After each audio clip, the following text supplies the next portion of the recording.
رغم أن القطط من أجمل الحيوانات وتحب أصحابها من البشر، فهي ما زالت غامضة جدا وتحب أن تتمتع بخصوصية كبيرة. لذلك فهي تقوم بإخفاء صغارها في أماكن غريبة وغير معروفة، وقد تقوم بتغيير مكان أولادها من وقت لآخر.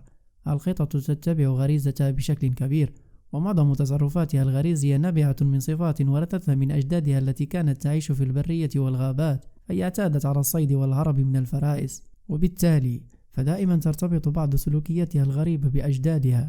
لماذا تغير القطط مكان أولادها الصغار؟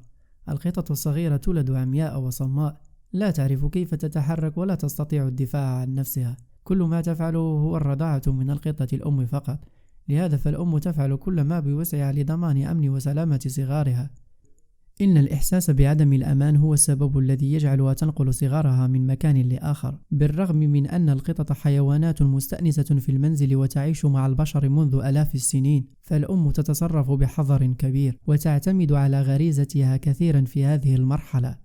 وبمجرد إحساسها بأن المكان الحالي لصغارها غير آمن، فهي تبدأ بنقلهم لمكان جديد. ومن الأشياء التي تسبب الإحساس بعدم الأمان نجد وجود شخص لا تحبه القطة بالقرب من صغارها. لا ننصح بجعل الغرباء يقتربون من مكان ولادة قطتنا، لأن هذا سيجعلها تخاف على صغارها، وبالتالي ستشعر بأن من الواجب عليها نقل صغارها لمكان آخر.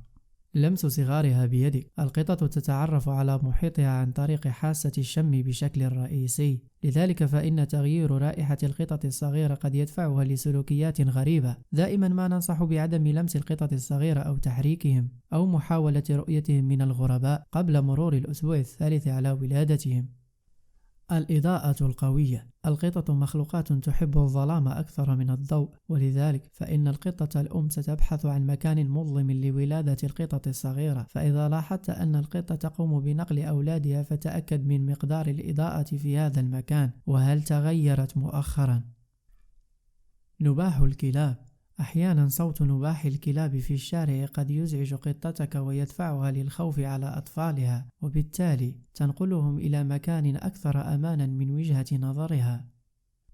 بعد مكان الولادة عن مكان الطعام والشراب، وأيضا عن مكان قضاء الحاجة. القطط في مرحلة ما ستبدأ في مساعدة أولادها على الخروج واستكشاف المكان والتدرب على الطعام وقضاء الحاجة. لذلك فإذا كان مكان الولادة بعيدا، سيشعرها ذلك بعدم الأمان، وستلجأ لتغيير مكان صغارها لتقترب قليلا من مكان الطعام والشراب.